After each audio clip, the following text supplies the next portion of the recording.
Well, my father raced cars in the 50s and before the war, and it was just a natural, like farming. It was a way of life. It was a natural thing to do.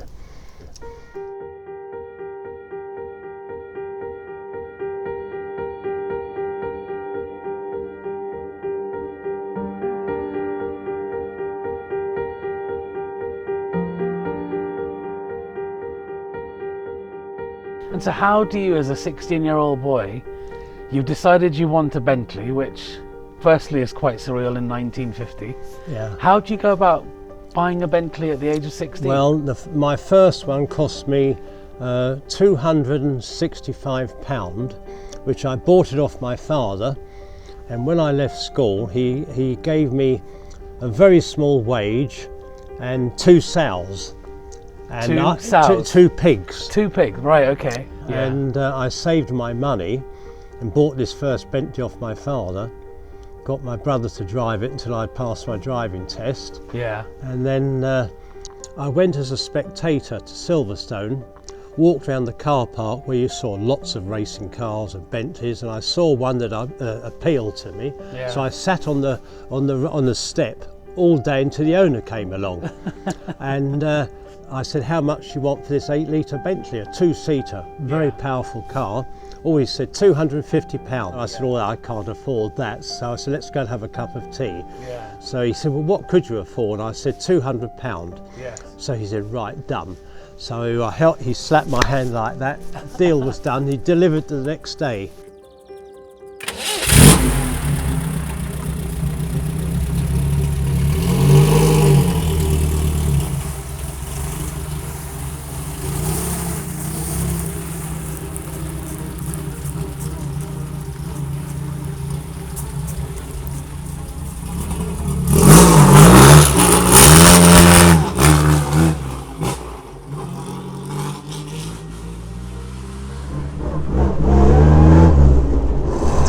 Doesn't like going just at slow speeds. We need to be doing a lot more revs. Yeah, you can feel it wants to just go. Yeah.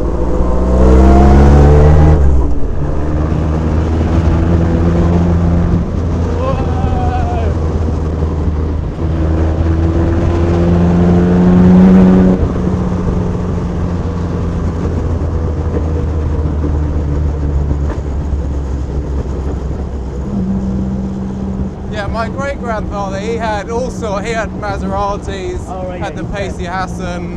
Yeah. But it's always been Bentleys.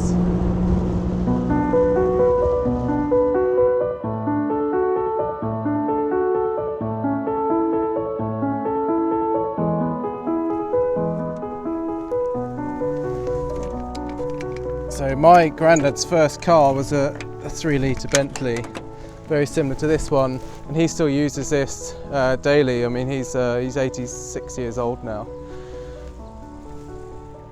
Now this is our racing car. This is GSU 757. It's a 1926 3-litre chassis with a 1928 4.5 Bentley engine.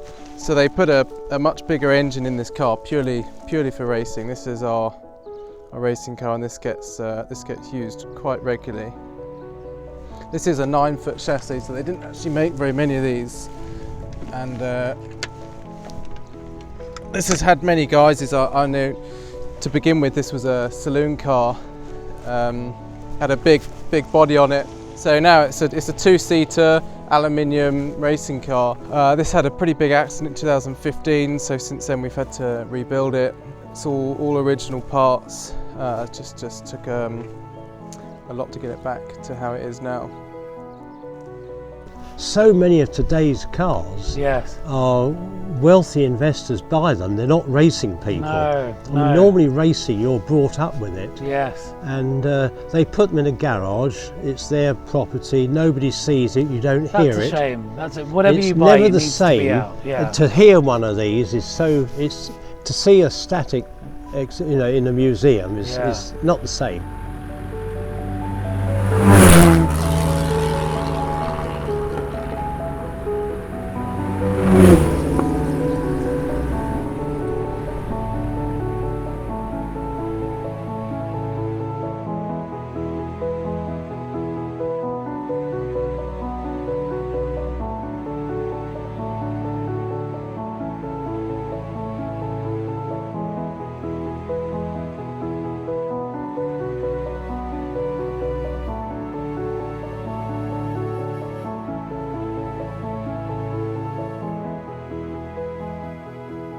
You have to ride in the aero engines to believe it. You can't explain to anybody what it's like. I think 800 horsepower in a car that was made.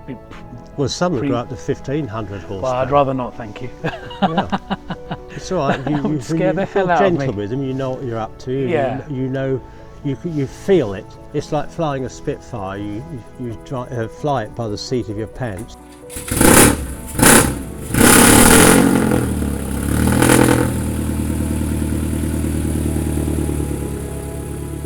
If you're doing a sprint, you can lock it into top gear, like Brighton Speed Trials, for instance. Yeah. And you can just have it set it for 800 revs, which is not a lot on an engine, but it's only a tick over on these engines. But it's a lot on an aero engine. Wow. And as the green light comes on, you just get the clutch to bite, and you go like this with both pedals, flat on the accelerator, clutch right out, and it just take off. Goes, yeah. Unbelievable.